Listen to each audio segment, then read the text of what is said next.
Jeffrey Dahmer was one of America's most notorious serial killers, responsible for the murder of at least 17 young men and boys.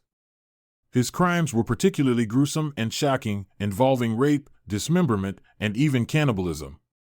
Today, we will take a deep dive into the life of Jeffrey Dahmer, from his childhood to his eventual sentencing for his crimes. While it may be uncomfortable to discuss such a horrific topic, it is important to understand the factors that may contribute to criminal behavior and the impact of such crimes on the community and society as a whole. So, let's begin by exploring the troubled childhood of Jeffrey Dahmer. Jeffrey Lionel Dahmer was born on May 21, 1960, in Milwaukee, Wisconsin. He was the first son of Lionel and Joyce Dahmer. From the very beginning, Jeffrey's life was marked by instability and tension in his family. Jeffrey's parents had a tumultuous marriage, characterized by frequent arguments and separations.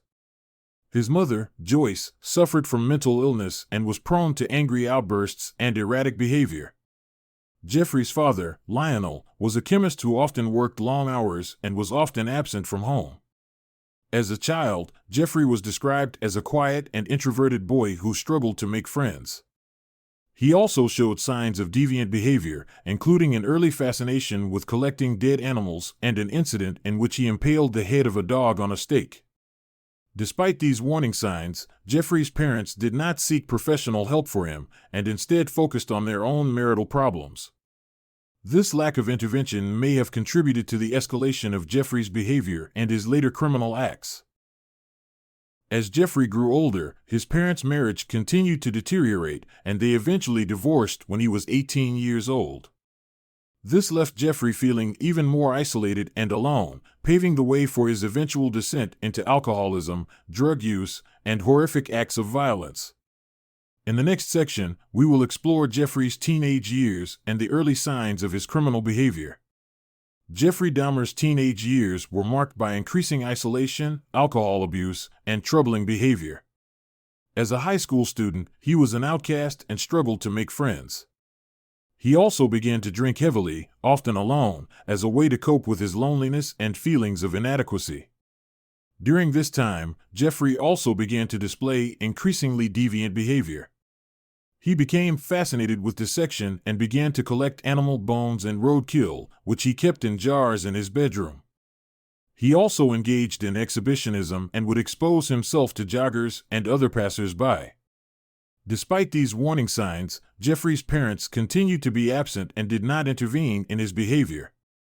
After high school, Jeffrey enlisted in the Army, hoping that it would provide structure and discipline in his life. However, he continued to struggle with alcohol abuse and was eventually discharged due to his problems with drinking.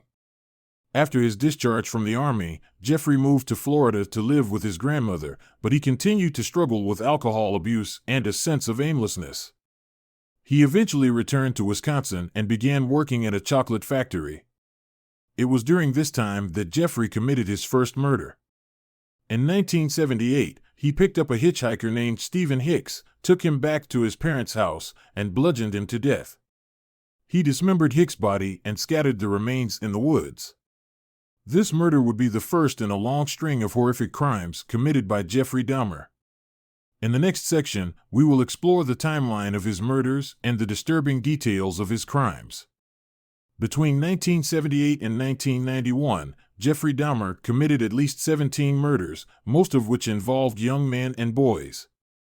His crimes were particularly gruesome and shocking, involving rape, dismemberment, and even cannibalism. Dahmer's modus operandi involved luring his victims to his apartment, where he would drug them, strangle them, and then dismember their bodies. He would often keep parts of their bodies as souvenirs or for later consumption. He also engaged in necrophilia and would photograph his victims' bodies in various poses. Despite several brushes with the law, including an arrest for molesting a 13-year-old boy, Dahmer was able to evade detection for years. His victims were often marginalized and vulnerable, making them less likely to be reported missing or to receive much attention from law enforcement. However, Dahmer's reign of terror came to an end in 1991, when one of his intended victims managed to escape and alert the police. When they searched Dahmer's apartment, they discovered human remains, body parts in the refrigerator, and photographs of his victims. Dahmer was arrested and eventually confessed to his crimes. He was charged with 17 counts of murder and sentenced to life in prison without the possibility of parole. While in prison, he was beaten to death by a fellow inmate in 1994.